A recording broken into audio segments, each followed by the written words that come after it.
Hi everyone, good morning, good afternoon, and good evening.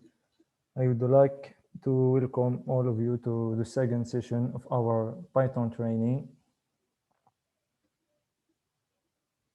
My name is Nabil Awidat, a master's petroleum engineering student at the University of Boumerdès in Algeria, and I will be your moderator for today's session. So today we have, it's the second session of our Python training. We will learn about the data analysis tools. We will learn about the NumPy and Pandas libraries and their different uses. Today's session will be delivered by Mr. Divyanshu Vyas.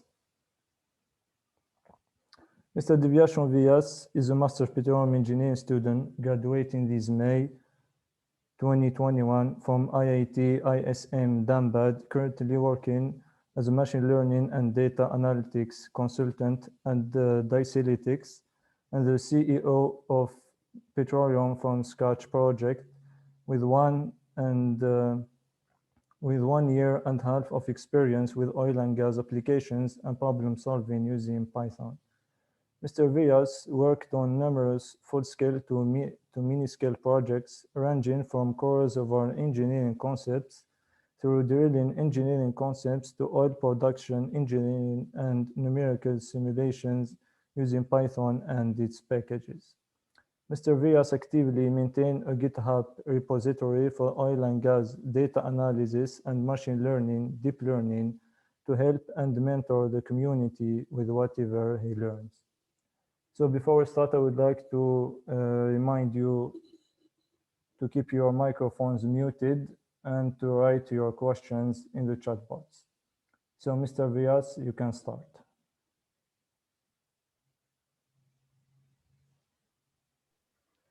Thanks a lot. Okay, so I'll just share my screen.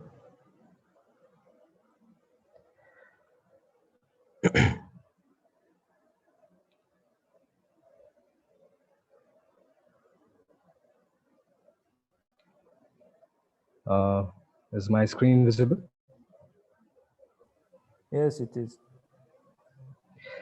Okay, so welcome everyone. This is the second session, and it was a very fun first session that we did on the basics of Python. That is good enough to get you started on this journey, but not great enough to make you solve a lot of applications as you will yourself understand if you have practiced. A very common example that you must have for anyone who would have practiced is he would have tried to keep on all the data inside a list or and try to solve things out of that list. And for anyone who has done that, it must have been a problem. We'll get to that just in a while, but I will try to just put forward uh, just a slide in front of all the young petroleum engineers who are trying to get into this journey. I'll just take 1 minute and try to share it again so that I can share the screen. And then once I clear like the path that will always make you feel like you are in the game when you are doing a lot of Python, and because our heart is basically towards petroleum engineering, right? We love listening to porosity, permeability, things like that. We love listening to material balance and well test analysis, reservoir engineering. And when we tend to delve deeper into Python and too much coding and all, we tend to get out of place. Like we are not in the game anymore, and it's someone else's game now. So how to make yourself feel like you are still in the game and use your own concepts to your advantage of data analysis is something that I'll just share just a second. I'm sharing a slide that I created to explain this.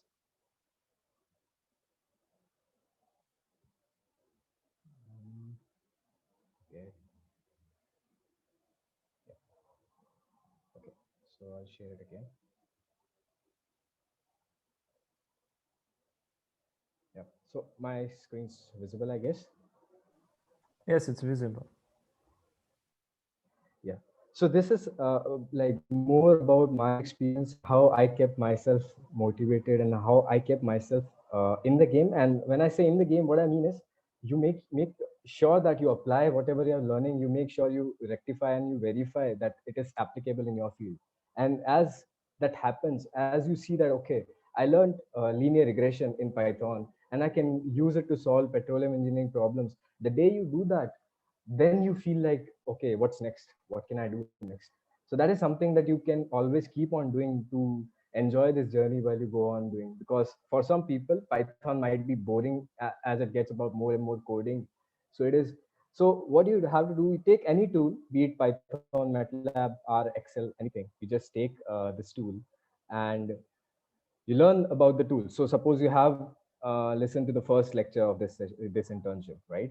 And then you pick a topic of your choice. Let's say we do first three sessions. Okay, don't worry about petroleum engineering for at least the first 2-3 sessions of this internship. Okay, by the third section you will have learned a lot about Python. Then you go back to your textbooks that you love and the subject that you love. For example, if you love reservoir engineering, you can go back and pick up LP Dake, for example. You can pick up, if you are a fan of EOR, you can go and pick Larry Lake. And if you are into well test analysis, you can go and pick the great John Lee's book, right? And then once, because you have already read the problem statements in there, and you won't spend much time into understanding what's in there. You already know what to do with that. You are just waiting for a tool other than the Casio calculator that you normally use. You wanted some tool that you can showcase your skills with. Now you have it. So suppose you pick a problem statement from the text. Let's say I pick up from material balance chapter from LP Dake. There is a very nice problem that is solved using graphs, using the Havlena, the straight line method of material balance. You go and pick that problem statement, read about it in the textbook. That way you are re-energizing yourself with petroleum engineering concepts. Then what you do, then you come back to the Python, revise Python concepts that you have learned in the first 3 sessions. Then you implement it with Python using the tools that you have learned. I did exactly that. This is one of the first projects that gave me confidence. I did this at least like one year back, more than 1 year back. I did this exact problem from LP Dake, and it gave me a lot of confidence. And I'm sure you will feel confident as well. As you like verify your results from the textbook with Python plots and Python code, you will grow in confidence and you will make Python your right hand tool slowly and slowly. You'll feel like everything that you find out, every data table that you see, you will be like, okay, let me do this in Python. Now you go back to learning mode, you expand your understanding of Python. Now you become a data analyst. Once you become a data analyst, you go back to textbooks, you solve problems. Again, you go back to the learning mode, you understand machine learning now, and you go back and look at papers and research papers and get data sets. And then you go back and apply these concepts to these data sets. Try to do machine learning problems. And once you have completed this journey, you're already doing great than you were 1 month back. So this is how like you can become a great data analyst as a petroleum engineer real quick. Okay, because this will act like a catalyst. And let's go back after this philosophy. Let's go back to uh, understanding things, right?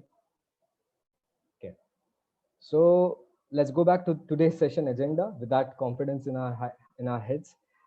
So in order to be able to apply everything in Python, you have to, very important, you have to spend at least 1 week on NumPy and Pandas. NumPy is like the calculator of Python. It is like the catalyst of Python. It makes things very fast. It is so you must have seen that Python is very user friendly. You can read the code and it is like human language. But for anyone who has done C++, it is not too much user friendly, but it is very fast. C++ is a low level and it's very fast language. And for Python, it's a bit slow than C++. But a great smart thing that Python developers did, what they did was they created this library called NumPy. And on top of NumPy, they use NumPy to create other things such as pandas and all the other objects. Why this is hugely beneficial is because speed matters a lot. So the day you solve, let's say 70,000 or millions of data points you have and you want to solve problems, using that data, you will worry about speed. And NumPy helps you in just that. It is built on top of C++, and it is a great at speed. It speeds up your code really well. You can try this. You can. There are numerous tutorials on this. You can check the time that it takes to compute things on a list and the time that it takes to compute things on a NumPy array. Okay, with the same amount of data, and you will be surprised by how much difference does it make. So NumPy is a linear algebra library. It helps you create vectors. It helps you create matrices. It helps you create 2D, 3D, any dimension of vectors, right?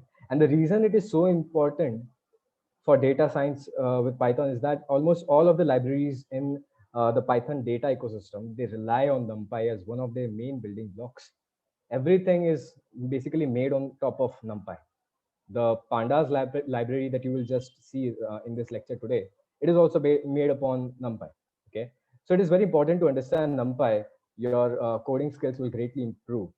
So first thing to practice NumPy, if you are doing this live currently right now, I will try to go slow so that you can practice live also with me. So the first thing that you want to do is import NumPy as NP. So if you are doing it in Google Colab, you don't have to do any pre-installation or anything. But if you are doing in your Jupyter notebook, what you will have to do is you will have to go to your command prompt, or you have to go to your Anaconda prompt, and you have to install it, and you have to run the Anaconda prompt. If you have installed Anaconda Jupyter, right, you have to run it in administrator mode, and you have to do this command. Okay, but if you are using Anaconda, it means that you have already installed a package. But for those who still having difficulties in importing NumPy, you have to do this thing, not actually pip install NumPy, okay, inside the command prompt. So for those who are not able to import, that means your NumPy library is not installed on your computer. You have to install it first. But that is not the agenda for today. So supposing you are running it in Colab, you just do this. Import NumPy as NP. Now what this statement means is NumPy is a group of powers. Okay, it's a huge package. Okay, now you want to call NumPy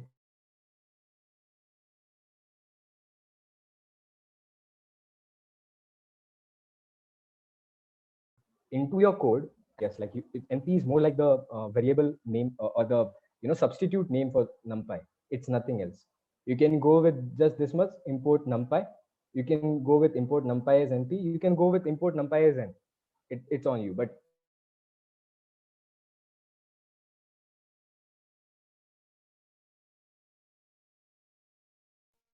is using the superpowers of NumPy, right? Sir, sorry, can you repeat the last information? Yes. Can you repeat? The lost information, because You lost. yes, I You lost. lost my connection. Yes. Okay. Okay. So I'll repeat. Just give me a second. Yeah. So NumPy.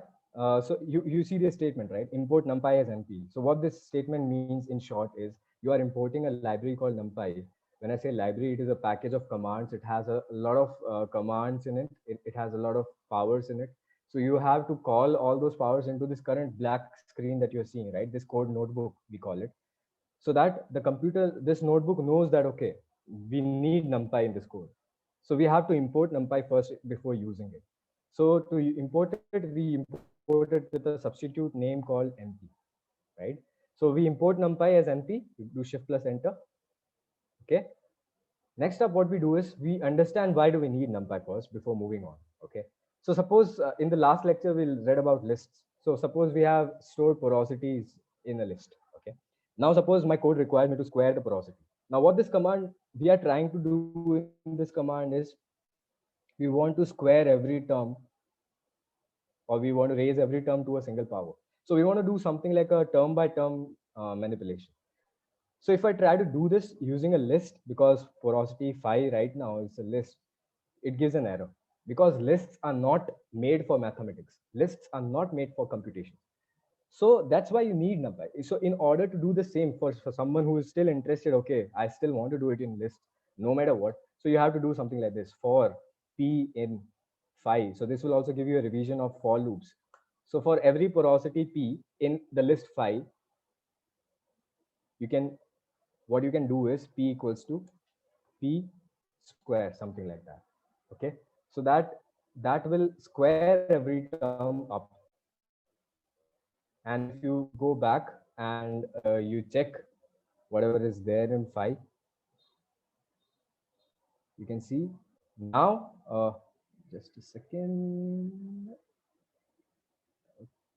Okay, okay, so something is missing over here.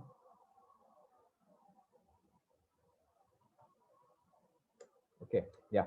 So you have to run a for loop over every term in this porosity list, and then square, iterate over every term in this porosity list, and then square it and reassign it back to, back to its original list. So what, suppose I am so let's do it. So this is how you pick up the indices of the porosity list. Okay, range, len, phi. So what this is trying to do is, this is trying to give me the number of iterations that I want to do. Okay, so the length of this porosity list is 0, 1, 2, 3, 4. So 1, 2, 3, 4, 5, 5 elements. So it will run the iterations 5 times, and then for every position, what I have to do is I have to square it.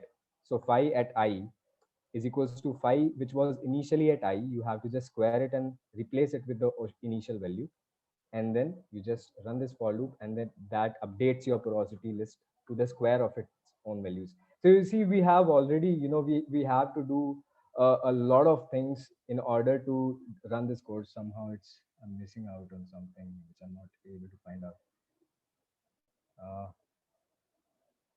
Length file, let me just provide it explicitly.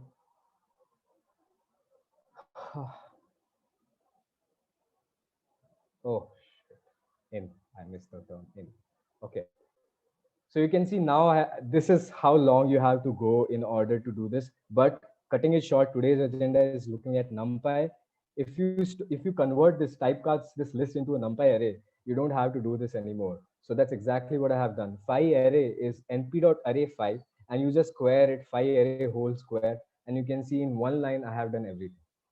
So it can be anything. It can be 2 point, it can be 0. If you want to do a square root, you just have to provide, rather than doing a for loop, you are just providing one line of command. Now that is one advantage. The other advantage, of course, it's the speed that it takes. As a NumPy array, it takes a lot of time. Even if some computations are possible using lists, you'll observe that it takes a lot of time using lists. But in NumPy array, it is short, sweet, and fast, right? The second thing is coming to the matrices. Now this is called a one-dimensional array or a one-dimensional vector. For people of physics and mathematics, it's a very important application. The second dimension is, it makes it a matrix, right? So that's why we call it a linear algebra library, NumPy, because it has a lot to do with the matrices. Where matrices will help you in your understanding of data analysis and data science is, you will have to deal with, basically in future, if you want to go and solve neural networks, right? So neural networks and deep learning and artificial neural networks, they are totally based on linear algebra. A lot of importance is there. Like, you have to have a clear understanding of linear algebra in order to be a great deep learning practitioner. So in order to do that, of course, you have to have a great hand over NumPy. So you have to understand how we play around with matrices and how we do it. So that is your motivation to do, matrices.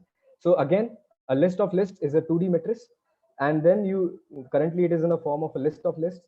When you typecast it, it becomes a matrix, right? You can see now it becomes a matrix. Now I can do the same thing. That, for example, I want to square every element in the matrix, no matter, suppose it's 100 by 100 matrix. What if I want to square it using for loops? It would take a lot of time. Every element in 100 by 100, that means 100 into 100 number of iterations I have to run. So that already sounds like a great deal. But if you store that same array in a matrix of NumPy, you can see the same thing I can do using this code, A2 whole square. So A2 is a matrix that I've created. And suppose I want to square all the terms of A2, all I have to do is A2 whole square. Okay, so A2 was 1, 2, 3, 4, 5, 6, 7, 8, 9. A2 whole square is 149, as simple as that. So be it any length of array, it won't take any time. Like, it will happen within a fraction of seconds. Now we move on. with this clear like understanding of why do we need NumPy, creating space for it in our hearts, we move forward and we understand what we can do with it. Okay, so we can, for example, if you have seen a relative permeability curve, so you have seen that on the x-axis you have saturations, right? Water saturation. You have 0 to 1. Always you have 0 to 1 saturation.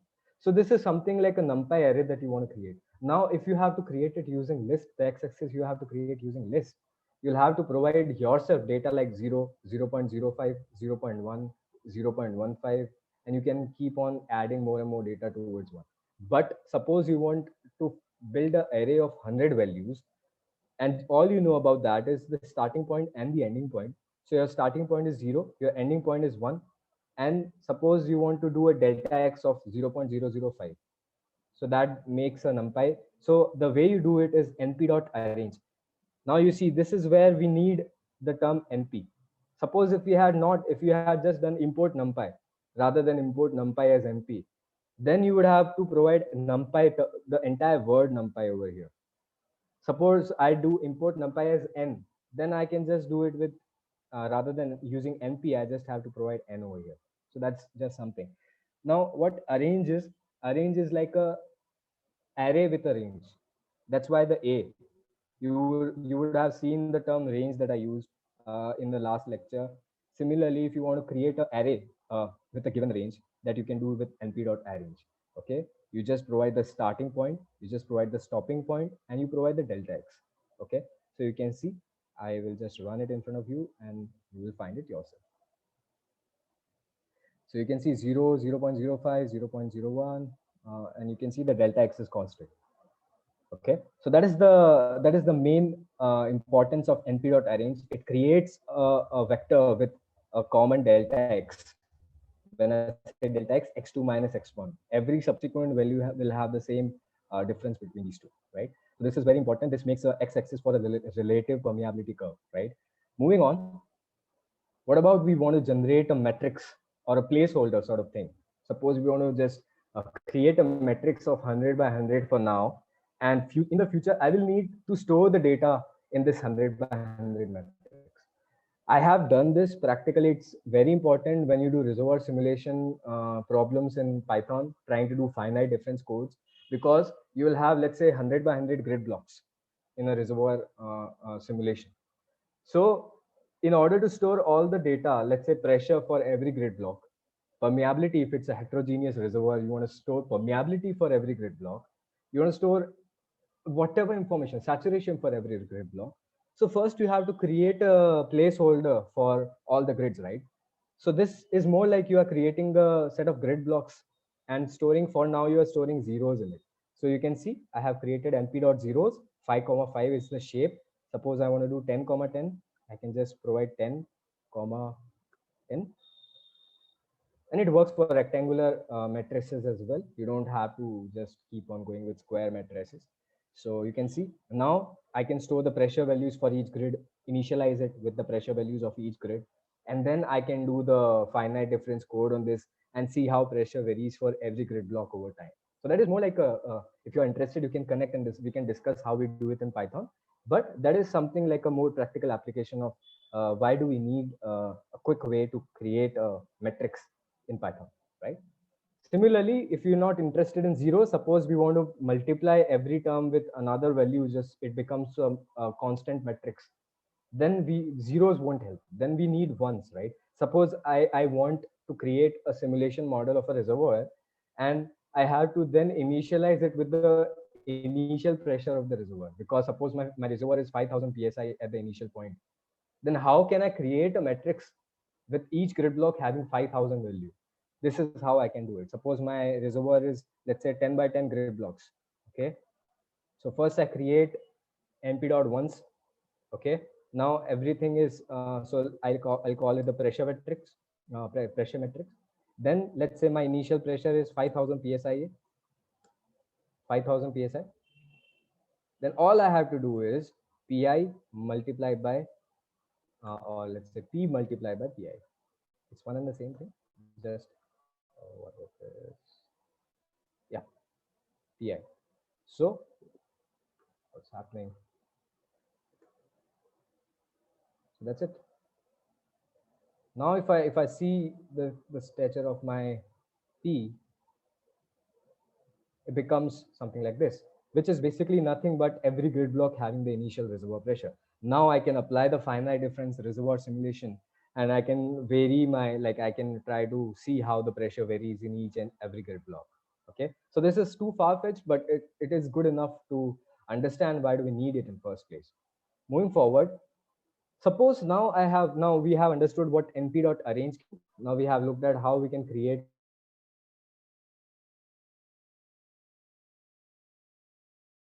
stopping point, and I want to make a customized array, and I want to customize it with the number of data points that I want to create, right?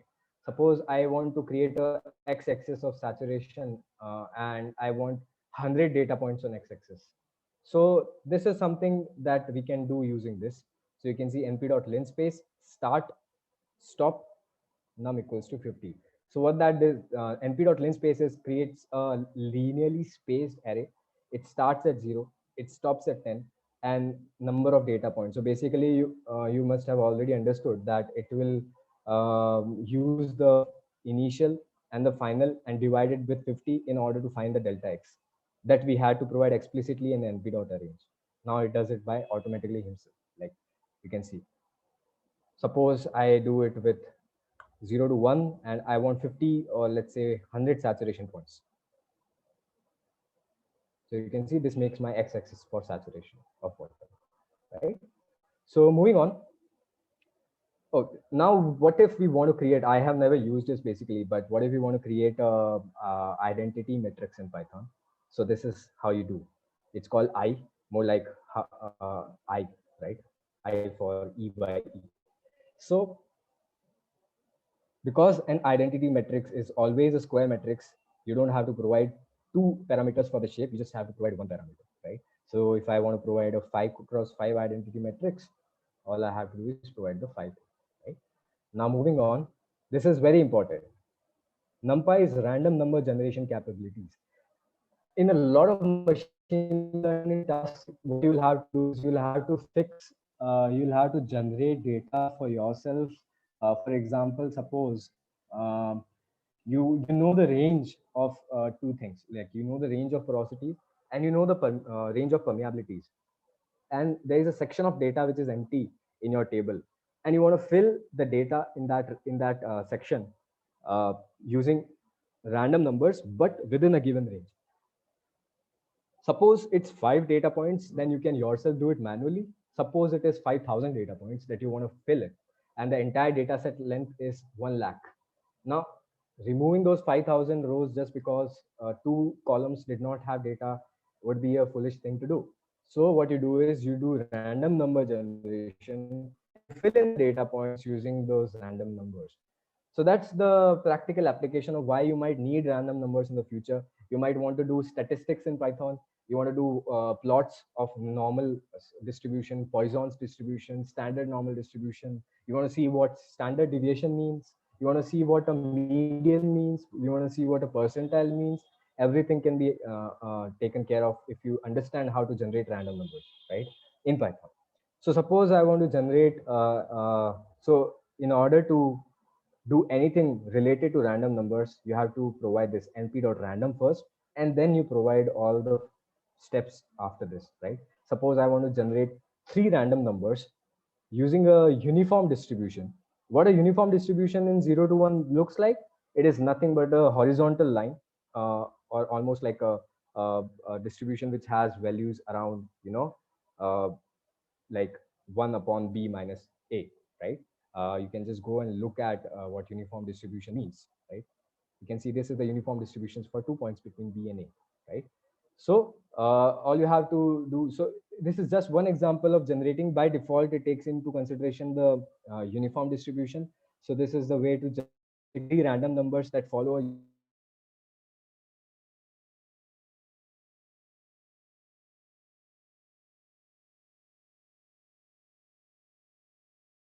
the user wants me to generate normal distributions, so standard normal distributions. This is how you go and do it.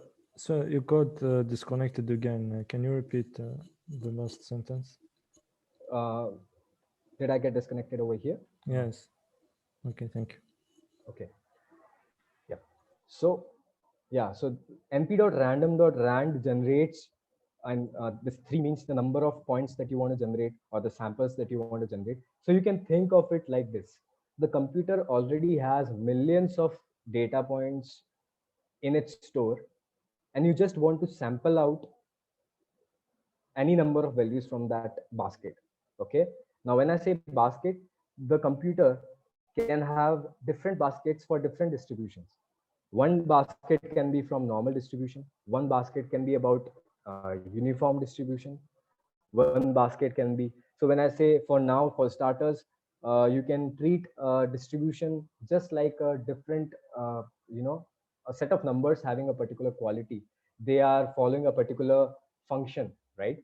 If you understand, for example, Gaussian distribution follows more like e to the power minus x square, and uniform distribution follows a different equation. And every sort of distribution has its own characteristic equation. So the numbers that are generated using that characteristic equation, they are stored in a particular basket. So a uniform distribution basket will have the numbers generated from a different equation. A Gaussian distribution basket will have numbers generated from a different distribution. Now, as I provide my command, so suppose I have provided np.random.rand. So this is telling the computer, okay, look at the uniform distribution basket and pick out 3 numbers from that. And this is the output. Every time you run it, suppose I run it again, it generates different numbers. You can see now it's different numbers. But the common thing being, every time I run it, the numbers will be different, but they will belong to the same basket as long as the command is same. Just try to memorize this 0.004, 0455. Now, if I run it again, you can see again number is changed. So this is the advantage of random number generation. It gives you a different unbiased approach every time you run the code. If you want to make it constant so that every time you run the code it gives you the same random number, you can provide a seed. You can go and look up to what a seed means in the random number generation.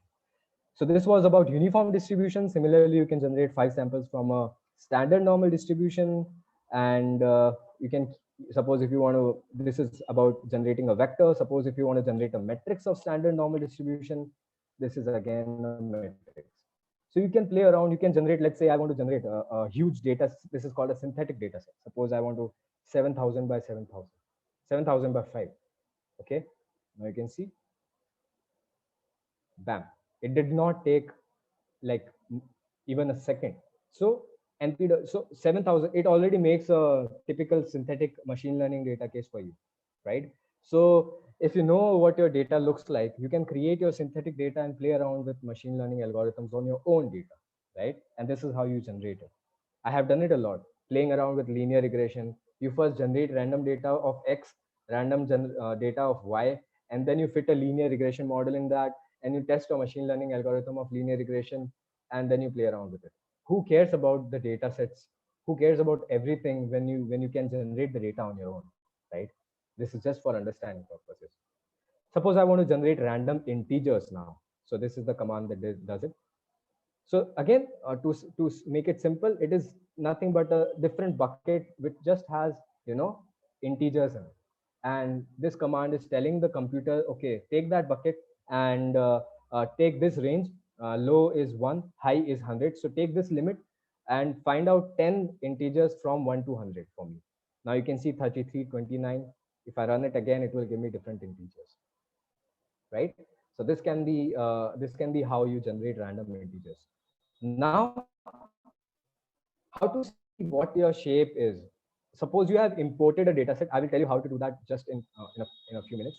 Suppose if you have imported a data set from somewhere, and you want to, you want to find out the shape of the data set, because it's so huge that you cannot just, because small data sets are fine, but suppose I have millions of data points, then I need to know the shape of data points. If you go down the lane, practice machine learning, you will understand it has, it has golden importance. It is very important to understand the shapes of matrices. If you want to understand the mathematics behind, let's say, artificial neural networks. If you cannot understand the shapes of matrices, it will be very difficult to see what's going on. And you will understand. Don't worry about right now, but when you go to the, let's say, 2 months down the lane and you are trying to understand artificial neural networks and the math behind it, you will see why I was talking about the shapes and other things of the array, right? Suppose I have created np.linspace. Now what this means is, again, to revise, np.linspace 0 100, what it means is start from 0, end at 1, and give me 100 data points. Okay, so we already know that it has 100 data points. So you can see if I provide a v dot shape. Now, if I had provided this parenthesis, it would have made it a something which looks like this is called a method. But something which does not end with parenthesis, it's called an attribute. Okay, so shape is the attribute of a NumPy array, and if it was like this, suppose max is a method of a NumPy array, min is a method of a NumPy array, but shape is an attribute. It does not have to have parentheses. That's an error, right? So you can see, because it's a 1D vector, you can see there is no second dimension over here. But we can reshape it. Suppose we have 100 data points. So a collection of numbers of 100 data points can be reshaped into, let's say, 10 by 10, right? We can reshape it into 10 by 10. So we are reshaping this V100 into a 10 by 10 matrix. So V100 means a 100 length vector, and M1010 means a 10 by 10 matrix having the same number of elements, just stored differently. Okay, so if I run it, so V100 looks like this. You can see only one square bracket is there, which tells us that it's a 1D vector. But I take the same data, okay? I take the same data and I reshape it into a different shape. It is obvious that you cannot provide other shapes to this because it has to resemble with, it has to be consistent with the number of data points. We have 100 data points, so 10 by 10 is fine. If we had, let's say, 90 data points, then 10,9 would have been fine, right? So we reshape it and we do M10, M1010. This is a variable name. So you can see now it has two square brackets. And if I do the shape of this, you can see 10, 10, right? So this is the how you find out the shape. Suppose I want to find out the length of this vector. How you do the length is how a machine finds out the length of a matrix is it looks at which dimension has the most number of data points. Suppose it is a vertical data set. It has a lot of rows, let's say 1 lakh rows and 5 columns. Then the length of the data set will be 1 lakh.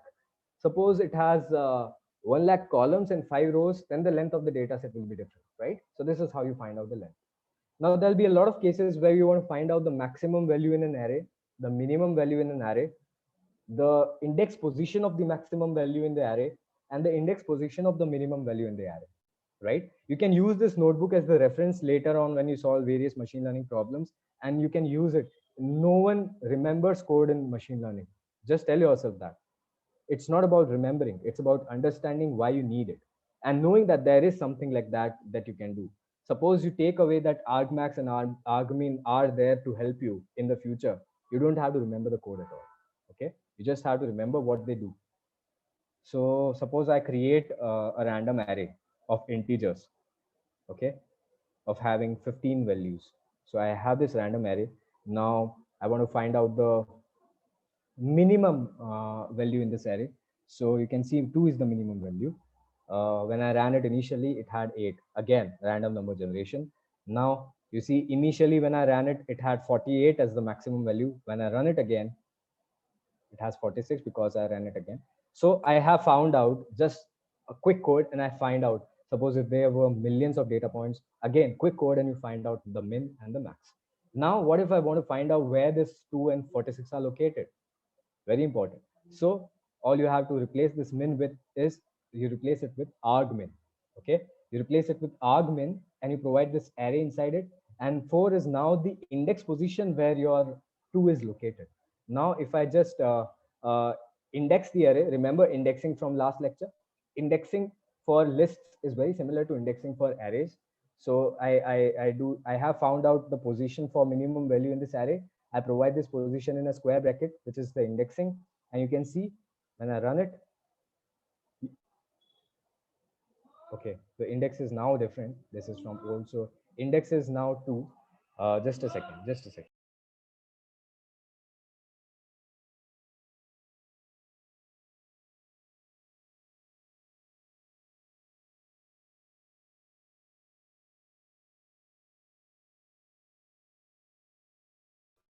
Hello. Yeah, sorry. So you have found out the minimum value in this array, and you have found out where this minimum value is located. Just to verify if this index position returns the same minimum value, you can just provide this index position, which is now 2. It was initially 4, and you can see.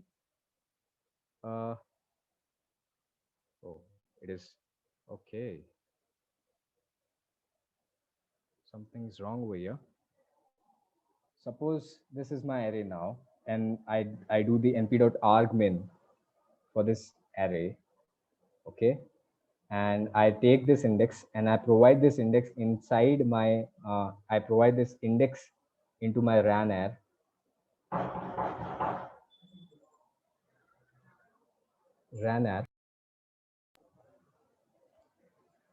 And I can check this up with this thing, right?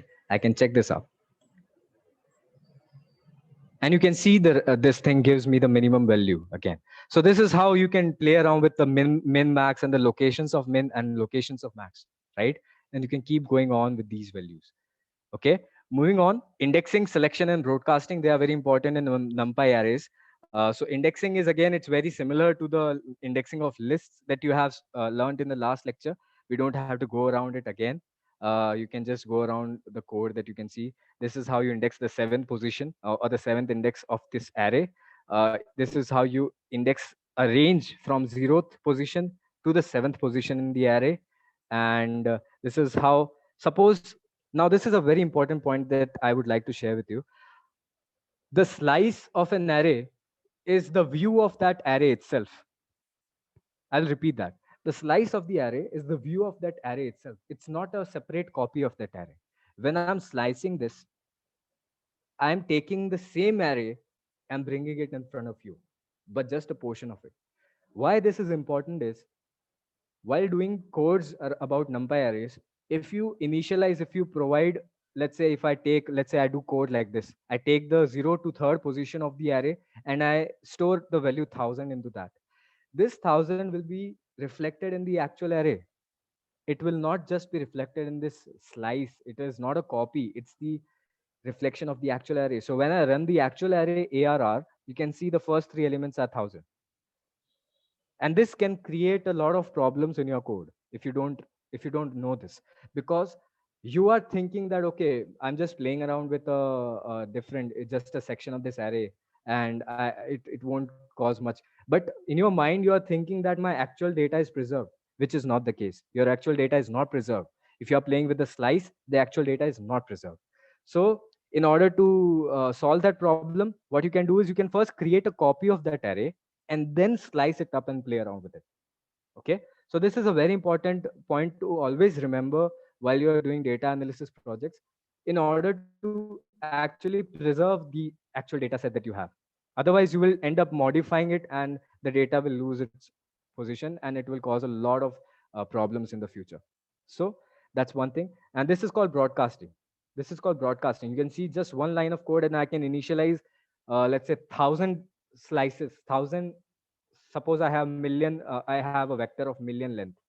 I pick 1000 data points from the center of that array and I can initialize them with 0 in just one line of code. With list, I would have to run a for loop again.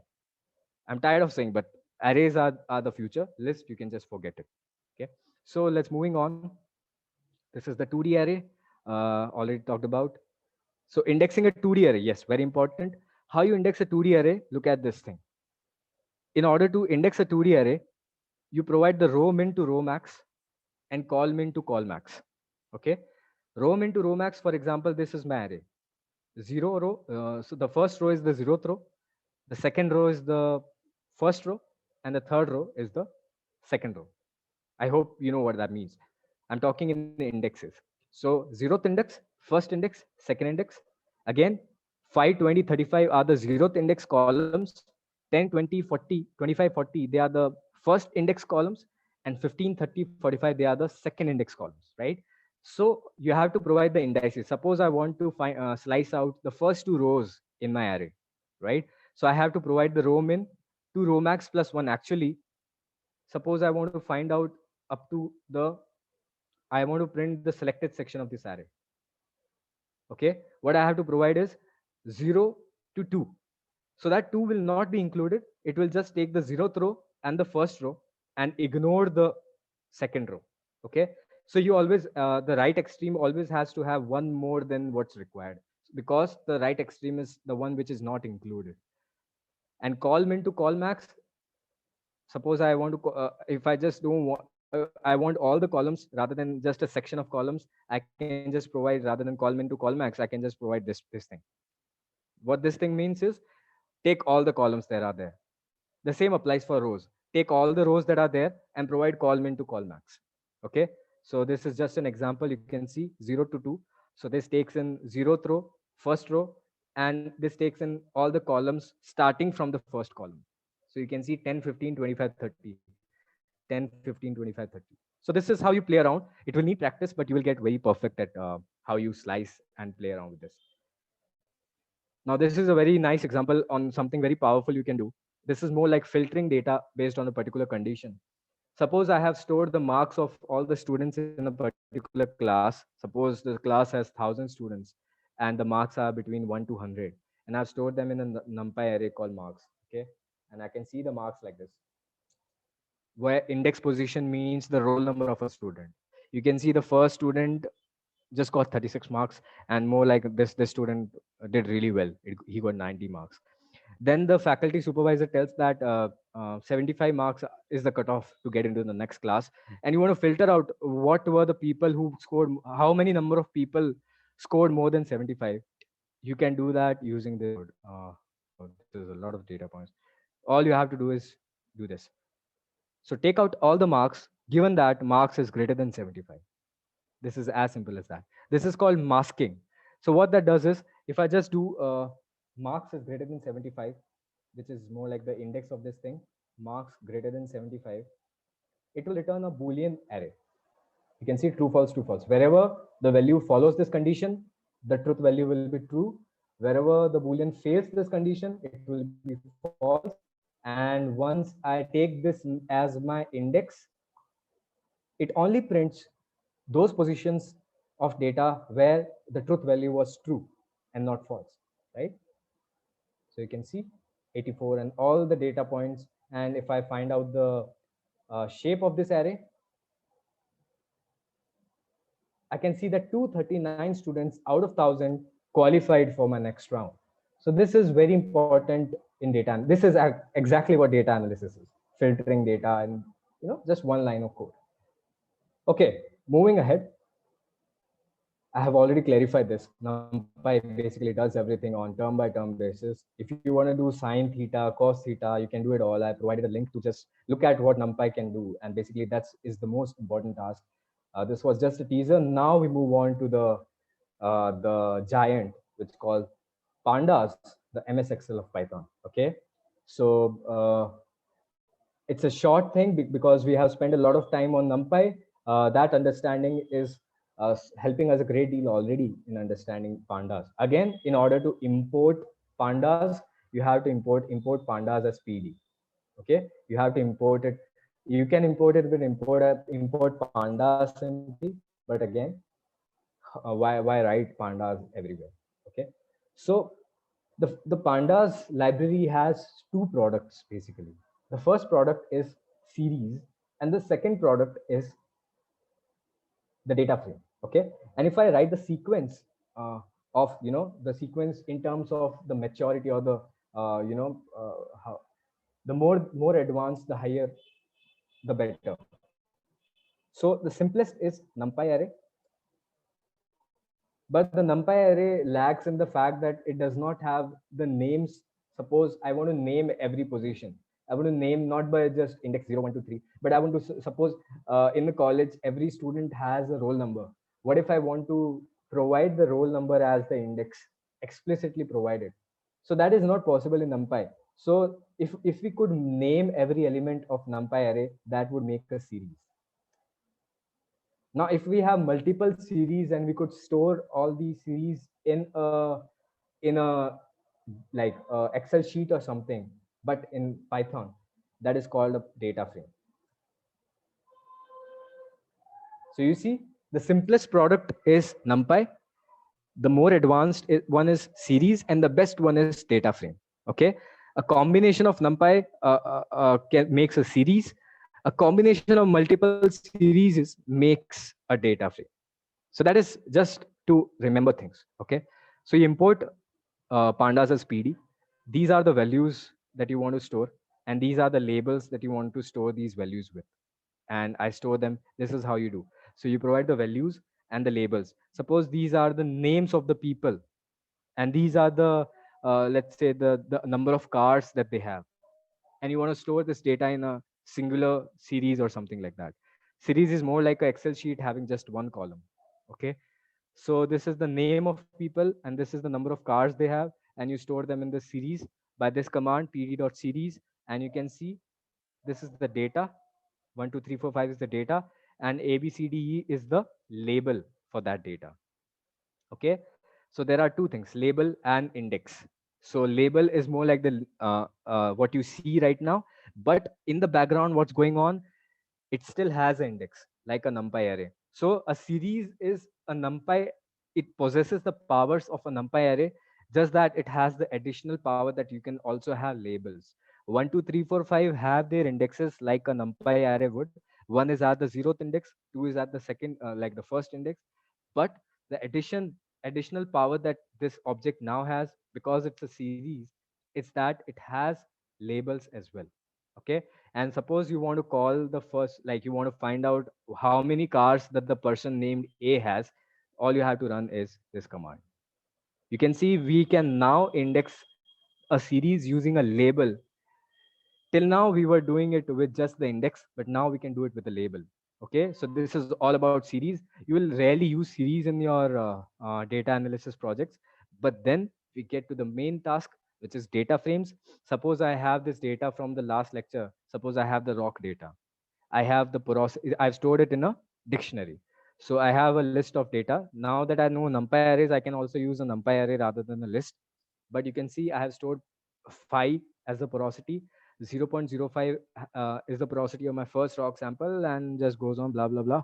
And you can see the lithology is corresponding to this. So 5% porosity, maybe it's a carbonate. 20-25% porosity, it's a sandstone. 0.08, it's carbonate. So you can see I can just take this dictionary, I can provide this command, and this now becomes my data frame.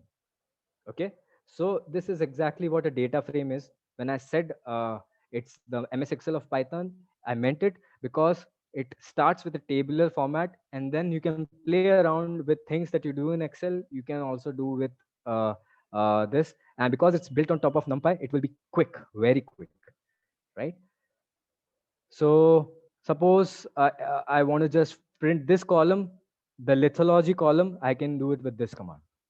Suppose I want to do the just run this porosity column, this 5 column, I can just provide it like this. This is how you pick out columns from a data frame. Okay. Now, suppose we have, so this is creating a data frame from a dictionary. This is the first topic. This is creating a data frame from a dictionary. Data frame from a dictionary. Okay, you can create a data frame from a dictionary. You can create a data frame from a series. You can create a data frame from a NumPy array. And that's exactly what we are looking at. Suppose this is the data that we need. So what that does, right now we discussed 10 minutes back that we have a standard normal distribution, and we can just generate 5,4, which means that 5 rows and 4 columns of data. And this is the data. Okay, this is the data attribute of the data frame. So this is the data that will go on in this data frame. Now, other than data, what we need, two more things we need. We need the index labels and we need the column headers, right? So this is the index. Okay, you can see A, B, C, D, E, because we have 5 rows, right? So we need 1, 2, 3, 4, 5 indices. And because we have 4 columns, we need W, X, Y, Z. Okay. And this is nothing but a way to split a string based on the space command, right? It's more by practice, but you can look up. I'm putting in various advanced examples in front of you just so that you run it 2-3 times and you know it as well. So you can see I have taken random numbers and I've created a data set of my own. Okay. Now I can pick any column and I can play around with it. I can, let's say I want to pick up W column and I can play around with it. Now, suppose I want to create a new column. In data analysis terms, this is called feature engineering. Every column is a feature in data science. Suppose I want to create a square kind of thing of a originally existing column, and I want to further discard the originally existing column. So I can create this new column called W squared using this command. This is how simple it is. Be it 1,000 rows, be it 10,000 rows, be it 50,000 rows, this is the command that applies to all. Okay, so what this command is doing is take the W column. So the column will be taken in, this W column will be taken in, all the values will be squared and will be stored in a new column whose name is W squared. Okay, suppose now I want to take two columns, say X and Y, and sum them up and store them in a new column called sum. That is also I can do. So this new column is the sum of X and Y. So you can see my new column is again having X and Y. Now, suppose I want to plot all these points. So just by one line, plotting is not the agenda for today. It is the agenda for next session.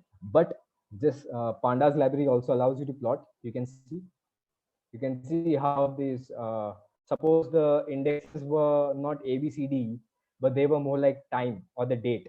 Okay. It would have been a time series data. Then this plot would have made more sense. You could have seen how oil rates are varying as a function of time. A, B, C, D, E would be replaced by dates rather, and you could have seen how oil rates are declining as a function of time by just this data, right? This df.plot. Okay, so this is how you create a data frame using a NumPy array.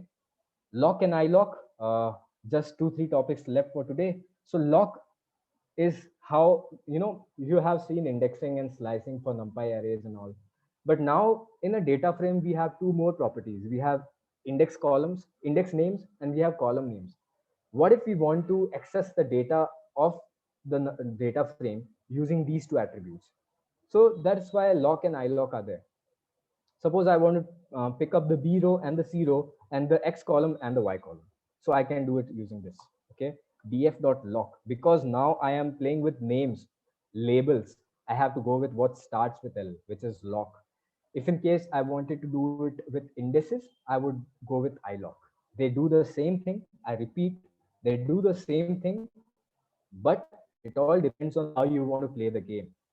Currently, I'm playing the game with labels. That's why I'm using lock. If I wanted to play the game with indices, I would go with ilock, right? So you'll see what that means. So I want to start with the Ath row, and I want to end at the Bth row. I want to start at the Xth column, and I want to stop at the Yth column.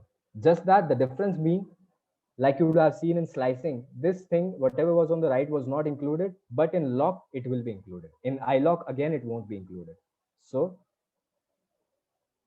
df.lock. That's exactly what it is doing. It is picking two columns and two rows, right? Again, the concept of the slice being a view of the actual data applies here as well. So if you want to play around with it, create a copy first and then play around with it. Otherwise, it will modify and hijack the entire data set, and you will be lost and you will never know what happened. Okay, so make sure you create a copy first. Suppose I want to do the same thing using ilock. Let's see what we can do with that. Suppose this is my data frame and I want to print the first two rows and these two columns using ilock. Now I can do it using ilock like this. I want to start with the 0th index of the row and I want to end at the 0th index and the first index. So I will go to 2 because 2 will not be included. Similarly, I want to start at the first index for the column and end at the second index because second won't be included. So 0 to 2.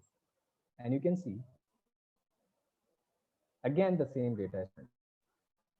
So that's exactly the difference between lock and ilock, but the purpose is same. It just depends on how you want to play the game. Okay, this is exactly what I've shown with two more examples. The final topic is how do you import data using pandas, which is the most practical task that you will do in every data science project. First thing is to import the data into your Jupyter notebook, and this is how you do it.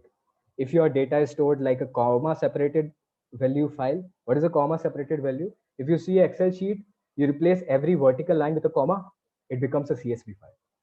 That's how I remember. So if you replace the commas with vertical lines, that becomes an Excel sheet. Okay, it's more like they are brothers, CSV files and Excel. So if you are reading from an Excel format, you can see you have to provide this thing. If you are reading from CSV, you are used. So this data I'm importing. So if you open Colab, you will find out that it already has sample data that you can play with while you are learning this. So all you have to do is you go to the sample data, you open this folder, and you can copy this California housing crane. You can copy the path for this and paste it inside the quote marks, and then you can run df.head. What df.head does is it prints the number of, just a quick look of the data set. Suppose I want to just look at the first two rows. I can do it using this. Suppose I want to look at the last two rows, then I can provide df.tail or data.tail, because so this is, you can see 17,000 data points are there. So that ends the story for today. And just two more things. If you want to look at the mean and the every statistical attributes of every column, you can do it using data.describe. You can see as soon as I do that, every column, every feature rather, you can see it is a data set which has the details of all the houses in California, and you know, the pricing and all that. So it's a regression task which will help us find out the price of a house looking at all the properties. You can see the total number of rooms, total number of bedrooms, the age of the house, the location of the house using latitude, longitude, and the user can, after the model is created, the user can input the attributes of the house, and the model will provide the typical price that you can expect of that house. So that's what the data set is meant for. df.describe, what that does is it helps us look at properties such as count, the mean, the standard deviation, the minimum, the 25th percentile, 50 percentile, all that for every column. So you can see if we look at total number of rooms in California, the mean number of okay, so this is something else. Okay, so the minimum number of rooms is 2, something like that. Okay, this is not a interpretative thing. Let's say population. So suppose we have a city based on this latitude and longitude, or a locality based on this latitude and longitude. The average population of this locality is this much, and these are all the other properties of that thing, right? So this is called descriptive statistics, and this is something that we'll look at when we solve a machine learning example. But I think that's too much for today, and I'll stop here and look at doubts if there are. Okay, thank you, sir, for this really instructive session. So for questions, we have I think only one. It's from Mr. Shahar asking if you can tell some examples of attributes and methods. I think in working with the NumPy library. In NumPy library, right? Attributes and methods. So I'm not a big fan of like showcasing things that we can remember, but if you are using, let's say you are using Jupyter Notebook, so in order to find out the anything, let's say methods, if you want to find out what methods are applicable for a particular data type, suppose I have created a NumPy array A, okay? All I have to do is press this dot and then press the tab, okay? So you can see in Colab, we don't need to press anything. It automatically gives us all the suggestions. But in Jupyter Notebook, as soon as you press the tab key, you will find out all the list of possible methods or attributes that you can, apply to that particular data type. For list, you will see that list also has methods. List data type will have different methods. NumPy array will have different methods. Data frame will have different methods, and so on. Yeah. So it's not important to remember, but you can look at it case by case. Okay, thank you. We have another question. Yep. It's about the applications of these data analysis tools and machine learning in geosciences. In geosciences, right? Yes, yes. Yes, yes. So basically, if I want to answer that question, the question would boil down to the data sets that are available first, because every problem statement would have to start with the available data set that you would want to practice it. If you are already in the industry, then you have to look at the data that you have in your hands, and you can define the problem statement. But cutting it short, the open source data that I found relevant was the lithology prediction data set. Okay, so I will try to cover that if I get a hold of that data set. So what we can do using the same techniques that we saw today, we can build a machine learning model that can take in data about a particular rock sample. Let's say you take porosity, you take the mineralogy, you take on all these things, and the model will be able to tell the what's the lithology of that. I'm more into reservoir engineering, so I can talk about the applications from reservoir and petroleum perspectives. For example, suppose, okay, let's take a take an example. Suppose everyone knows about NMR logs. So NMR logs are very costly, and it's very difficult to run them, and it's not too practical for a lot of cases to run an NMR log. Now, suppose we have a data from a field where NMR log was run along with other logs. Okay. Now what we can do is we can run, let's say, a deep learning model or an artificial neural network, or let's say even a regression model, and we find out the relationship between other logs, let's say all the other logs that were run, and the NMR logs. So the model has now learned how we can get close to what the NMR log would suggest using the other logs. I'm trying to talk in a very simple language. So now that is a model which is capable enough of providing you what the NMR log would have done without running the NMR log. And as you get more and more data from different fields, and you keep like maturing your model with those data sets, you will build a very robust machine learning model which can provide you NMR log values, or even close to NMR log values, without having to run an NMR log values. And fields which are running, like small fields which are doing, they would have, even if something like an idea of immobile saturations or something is provided by a machine learning algorithm without having and to run NMR, saving millions of dollars, that would help a great deal. So a lot of practical applications are there. So one, you can go to one Petro and look at it, and you can find a lot.